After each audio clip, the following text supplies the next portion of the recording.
Mail It From Here to There by Kim Borland. Mail It From Here to There by Kim Borland. Have you ever wondered how a letter gets to you? Maybe it has traveled from a nearby town. Maybe it has traveled from another state. Maybe it has traveled over the ocean from another country. One thing is for sure. Today, mail can travel almost anywhere in the world in a short time, usually just a few days. In the past, however, mail took much longer to get from place to place.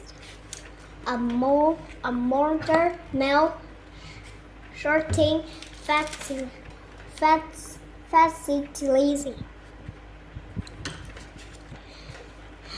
The stagecoach, the first mail system in the United States, was set up in Boston, Massachusetts. In 1639, later on, mail was carried by stagecoach. A stagecoach is a large horse-drawn carriage. As more and more people came to live on the East Coast of America, better roads were built and better mail routes were planned. The roads went as far west as Missouri, but there they stopped. Deserts and mountains in the west made the area dangerous to cross.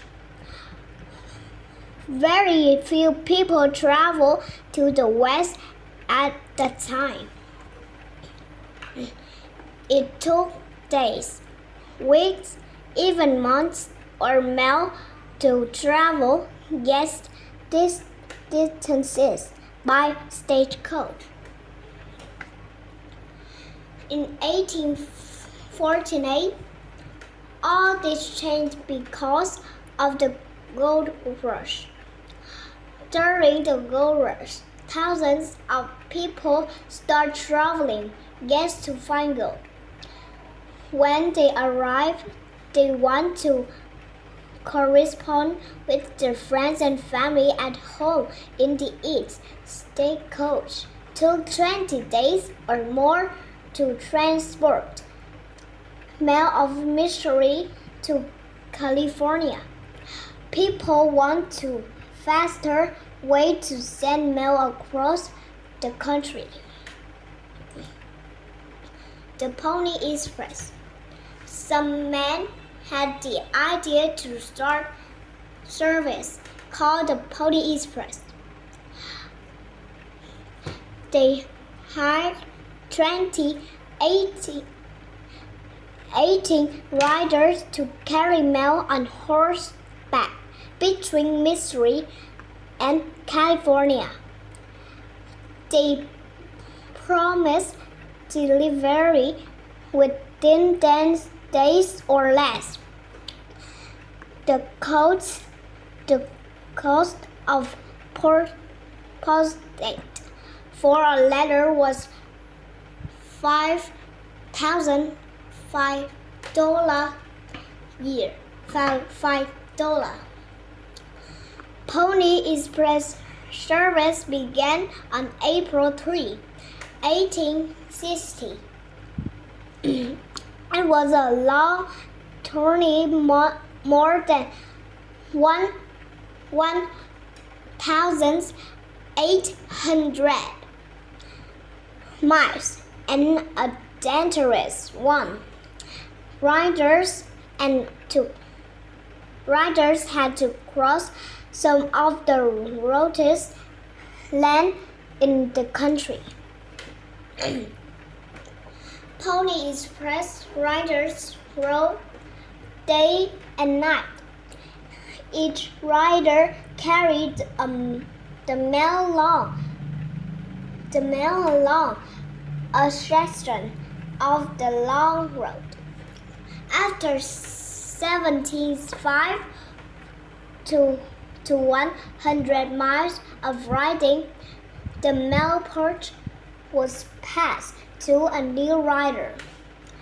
The journey was difficult for the horses too. Those long trips at full speed made the horses tired. To make good time, a rider has to change horses every 10 to 15 miles. The Pony Express advertises its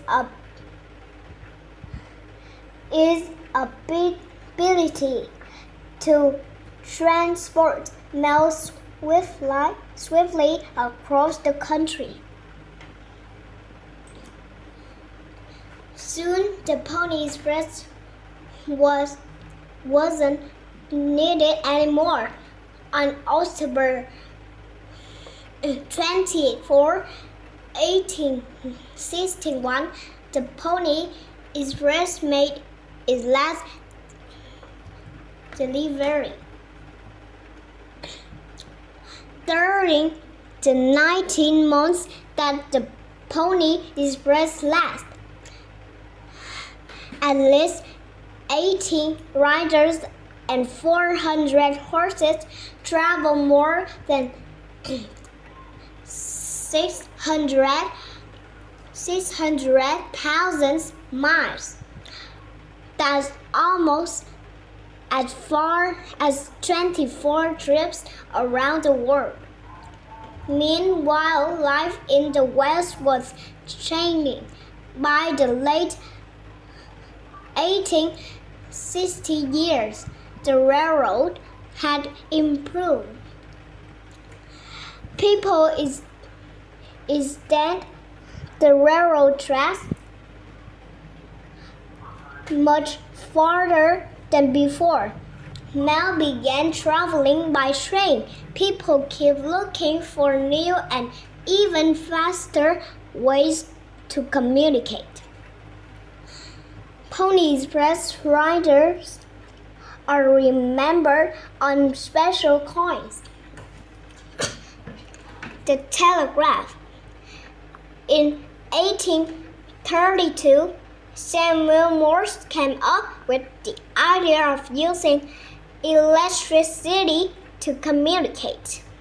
He began working on a machine that would allow him to send messages over wire. He called this new way of communicating the telegraph. It took a lot of time and work to set up electrical wires across the country. Morse created a code for sending messages. A man working with Morse helped improve the code, but it was Morse's idea, so it was called Morse code. In 1844, Morse built the first long-distance telegraph system. It was amazing fast. Soon, people everywhere were communicating through Morse talking wires. The telegraph remained important for more than 100 years.